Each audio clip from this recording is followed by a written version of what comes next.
Freedom was not the end of their story. Some stories do not end when the danger is gone. The Cleveland Kidnappings. Aftermath. Life after the house. Freedom is often seen as the end of the story. But for those who survive captivity, freedom is only the beginning of something far more complex. When the doors finally opened, the danger was gone, yet the weight of what followed had only just begun. The outside world was loud, fast, and watching, while healing required silence, time, and distance. Justice would move through courtrooms, headlines would fade, and lives would have to be rebuilt piece by piece. This chapter is not about the crimes that were committed, but about what came after survival. This is the aftermath, and the echo that remains. Freedom did not arrive as a celebration. It arrived quietly, wrapped in confusion, shock, and disbelief. When the doors of the house finally opened, the world outside did not feel familiar. The streets were real, the air was real, the voices were real, yet nothing felt safe or certain. After years of captivity, the idea of outside had existed only as a memory. Now it was suddenly everywhere, overwhelming and impossible to process. In the hours following their rescue, Amanda Berry, Gina DeJesus, and Michelle Knight were moved quickly from one controlled space to another. Police cars replaced locked rooms. Hospital corridors replaced narrow hallways.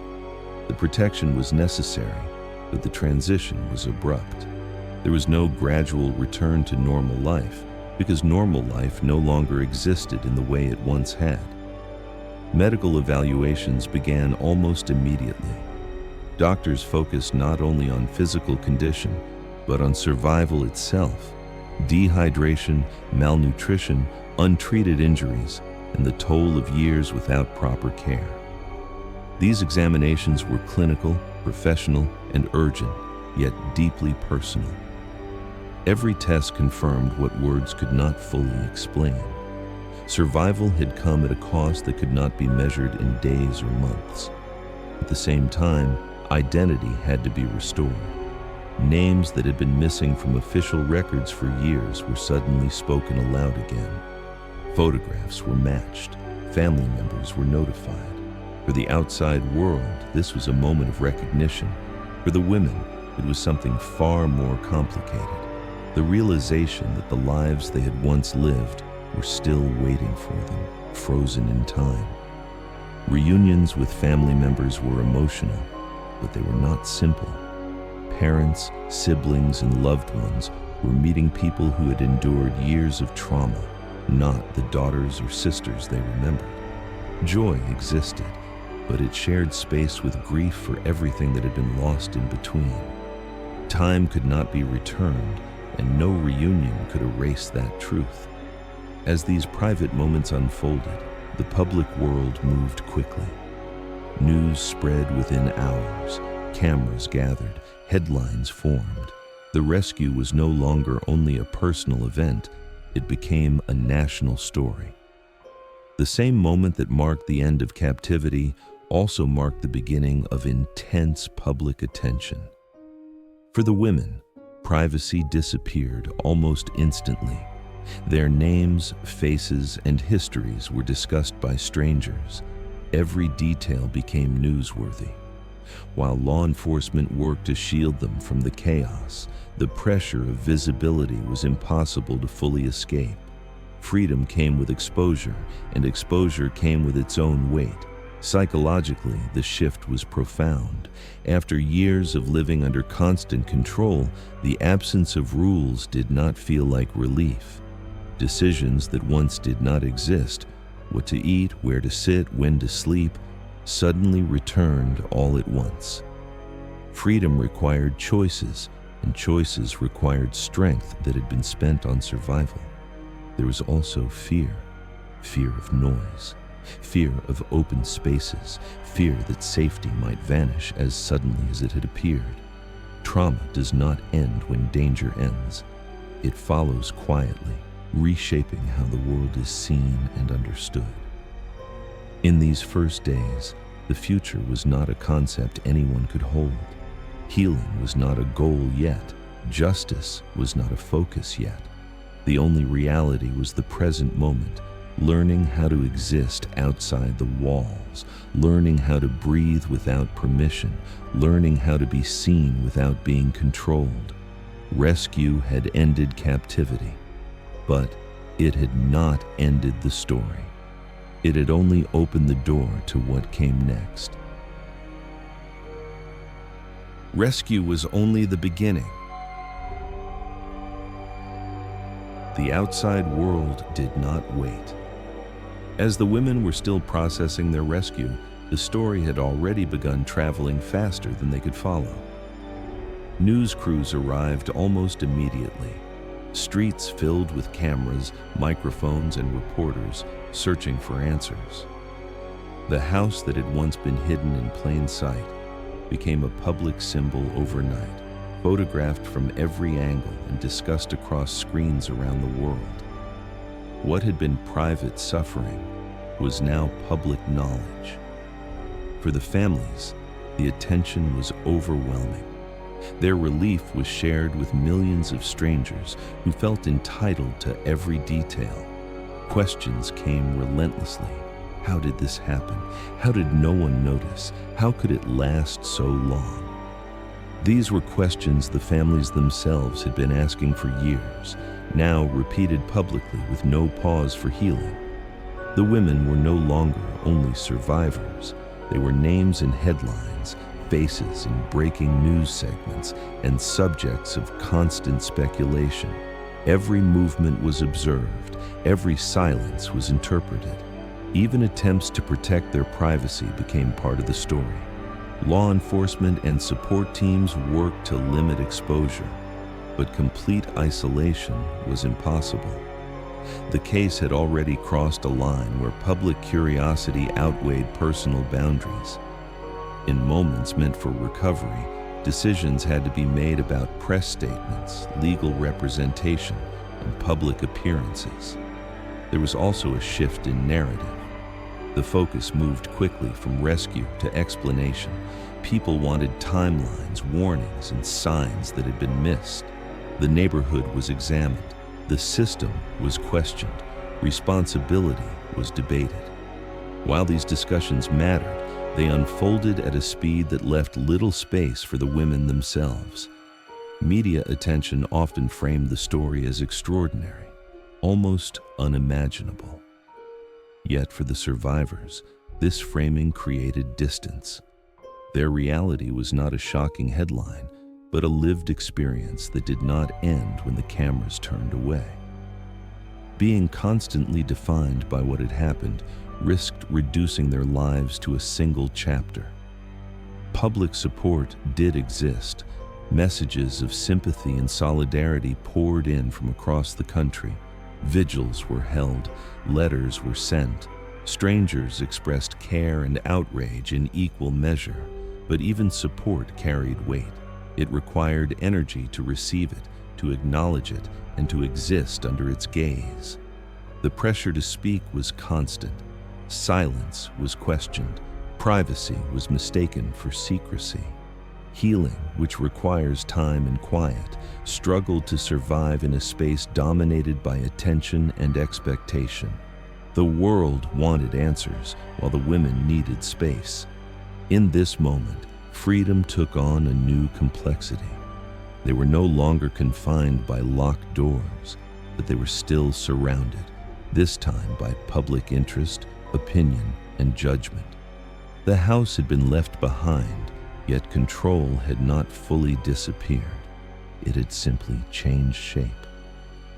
As the story continued to unfold, one truth became clear. Survival was only the beginning. The path forward would be shaped not only by what they had endured, but by how the world chose to look at them afterward. And the world was watching. As the women were taken to safety, attention turned immediately to the man who had controlled their lives for more than a decade. Ariel Castro was taken into custody within hours of the rescue, removed from the same neighborhood where the crimes had gone unnoticed for years. The shift was sudden. The person who had held absolute power inside the house now stood without control.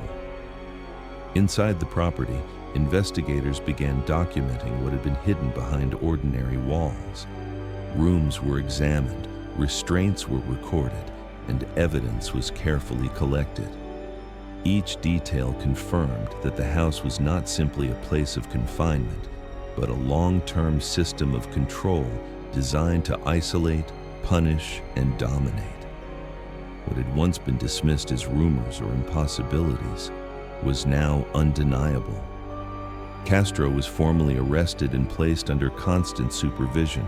The public reaction was immediate and intense. Anger, disbelief, and questions spread rapidly. How could this happen in a residential neighborhood? How could someone live a public life while committing crimes of this scale in private? These questions followed the arrest from the first moment. Prosecutors moved quickly to define the legal scope of the case. The charges were extensive and unprecedented in number. Castro faced multiple counts of kidnapping, each reflecting the years the women were held against their will. He was charged with repeated sexual assault, acknowledging the ongoing nature of the abuse rather than treating it as isolated acts. In addition, charges related to aggravated murder were filed in connection with the pregnancies Michelle Knight was forced to endure and lose while in captivity. Each charge carried its own weight, but together they formed a picture of systematic, prolonged violence.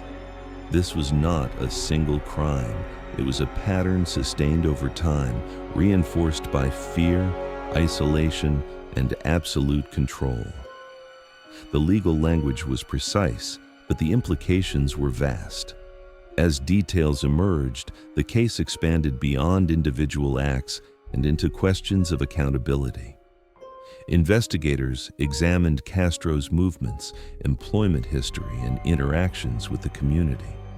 The contrast between his public presence and his private actions intensified public outrage and deepened the sense of collective failure.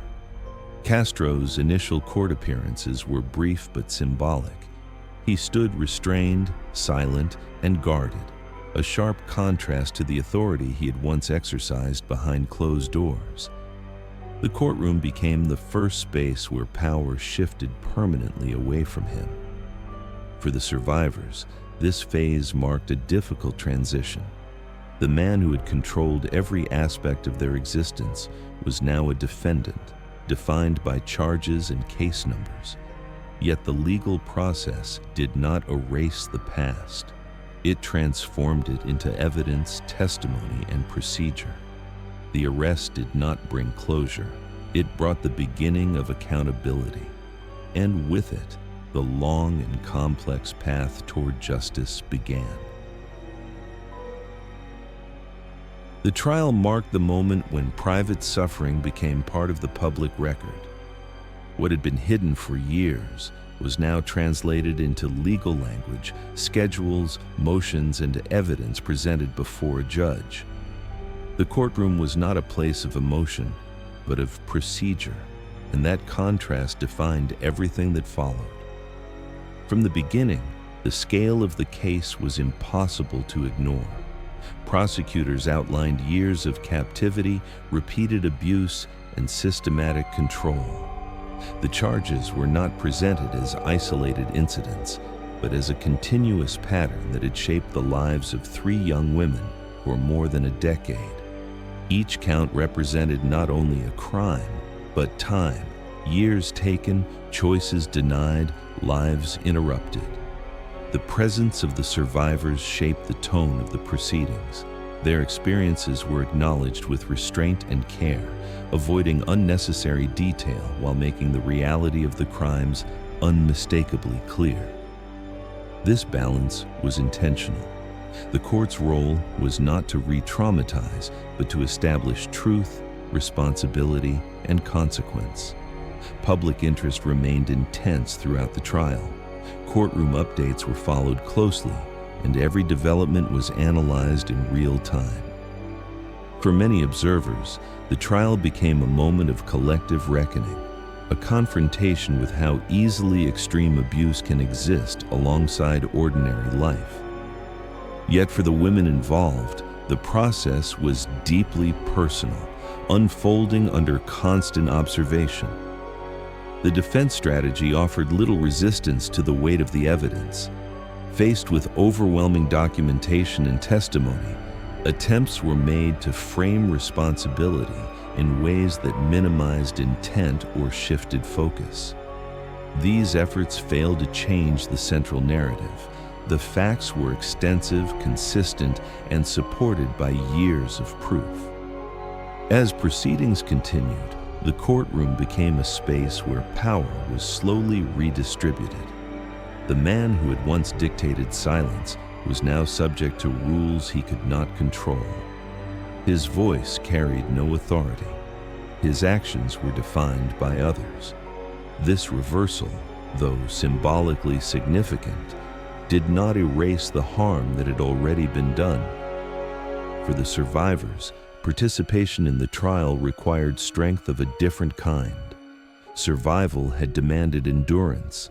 The legal process demanded presence, patience, and trust in a system that could only offer accountability, not restoration. Justice, as it appeared in court, was limited by what the law could address. The trial was not about understanding why the crimes occurred. It was about establishing that they did occur, that they were deliberate, and that they carried consequences. Motivation mattered less than responsibility. Explanation mattered less than acknowledgement. As the trial moved toward its conclusion, one reality became clear. The legal system could name the crimes, document the damage, and assign punishment. What it could not do was return time, erase memory, or undo years of control. The courtroom could offer justice. It could not offer closure. That would come, if it came at all, much later. Sentencing marked the final stage of the legal process, the moment when years of evidence, testimony, and procedure converged into a single decision. The courtroom atmosphere shifted from examination to resolution. What remained was not debate, but judgment. The scale of the sentence reflected the scale of the crimes. Ariel Castro was sentenced to life imprisonment without the possibility of parole, along with an additional sentence totaling more than 1,000 years. The numbers themselves were symbolic, designed to remove any ambiguity. This was not punishment meant to be measured in time served, but a declaration that release would never be an option. The judge's words emphasized permanence. Castro was described as a continuing threat, someone whose actions had forfeited any claim to reintegration into society. The sentence was framed not only as accountability for past harm, but as protection against future harm. The message was direct and unmistakable. For the public, the sentence offered a sense of finality. Headlines focused on the length, the severity, and the unprecedented nature of the punishment. Many saw it as justice fully delivered, a legal response equal to the suffering that had been revealed. Yet, even in that moment, the limitations of sentencing were clear. For the survivors, the decision carried a different weight. The sentence confirmed that the harm they endured was recognized and believed. It established responsibility in the strongest legal terms available, but it did not erase memory, nor did it undo the years that had been lost. Justice, though necessary, remained incomplete. The courtroom did not erupt in celebration. There was no triumph, no sense of victory. Instead, there was restraint.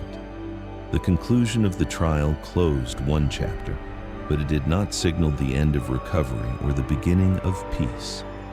It marked an ending only for the legal process. With the sentence imposed, Ariel Castro was removed from public life entirely. His role in the story, as an active presence, came to an end. The focus, at last, could begin to shift away from him. The law had spoken clearly. There would be no return, no second chance, no way back. And yet, for those who survived, the path forward remained complex, uncertain, and deeply personal. The story didn't end with freedom. After sentencing, Ariel Castro was removed from public view and transferred into the prison system, where his existence became defined by isolation and confinement. For the outside world, his name gradually disappeared from headlines, replaced by the assumption that the case had reached its conclusion. Less than a year later, that assumption was disrupted. In September 2014, authorities announced that Castro had died while in custody. The statement was brief and factual, offering no further narrative beyond confirmation that there was no involvement of others. Public reaction was divided. Some saw the announcement as an unresolved ending, others as a detail that no longer held relevance. What remained unchanged was the legal truth of the crimes and the sentence that had already removed him from society. For the survivors, the news did not bring closure. Trauma does not end with headlines, nor does it disappear when an offender is gone. The impact of captivity does not follow court calendars or official statements. Castro's death marked the end of his presence, but not the end of the consequences he left behind. His story faded quietly, without resolution or redemption.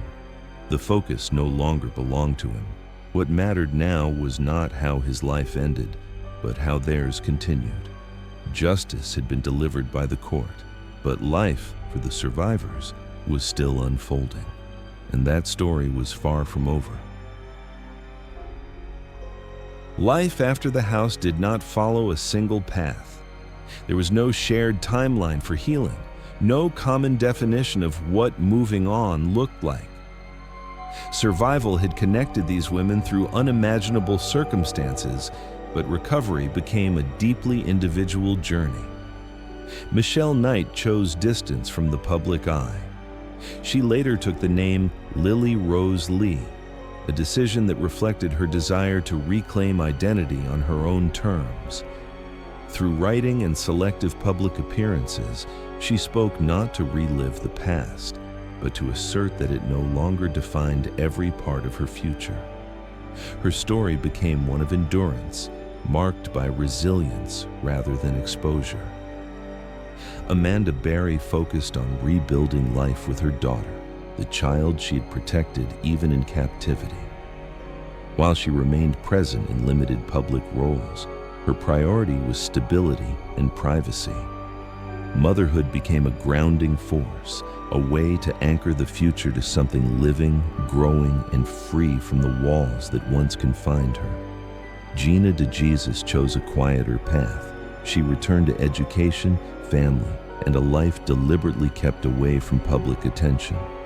Her healing unfolded outside the spotlight, guided by the understanding that recovery does not require visibility to be real. Silence, for her, was not absence. It was protection. What united these paths was not the way they looked from the outside, but the work happening beneath the surface. Trauma does not resolve itself with time alone. It requires support, boundaries, and patience. It reshapes relationships, memory, and identity in ways that are not always visible or easily explained. The world often looks for transformation narratives, stories of triumph that conclude neatly. But survival rarely offers clean endings. Progress is uneven. Strength and vulnerability coexist. Healing moves forward, pauses and sometimes circles back.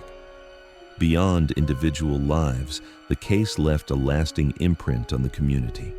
Questions remained about awareness, responsibility, and how such prolonged harm could exist unnoticed. These questions did not fade with the trial or the sentence. They lingered, demanding reflection rather than simple answers. The Cleveland kidnappings did not end when the doors opened. They did not end in the courtroom, and they did not end with a prison sentence. Their impact continued, quietly, persistently, in the lives of those who survived and in the society that had failed to see them. This series was never about a house. It was about time, about silence, about what happens when survival is followed by the long work of living. Some stories do not end, they echo. And in remembering them, we acknowledge not only what was taken, but what endured. The Cleveland kidnappings remind us that justice is not a moment, but a process, that survival is not an ending, but a beginning, shaped by memory, resilience, and choice. These echoes remain not to sensationalize suffering, but to honor the lives that continued after it. Because remembering is its own form of justice. Next on True Echoes. Fargo tells us it's a true story. But what really happened? Truth, fiction, and the stories in between.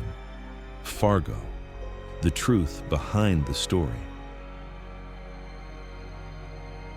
The truth coming soon on True Echoes. Justice was delivered in a courtroom, but healing did not follow a verdict. Some stories do not end when the danger is gone. They echo. What part of this story stayed with you the most? Share your thoughts in the comments. I'm listening. And step into the echoes of truth.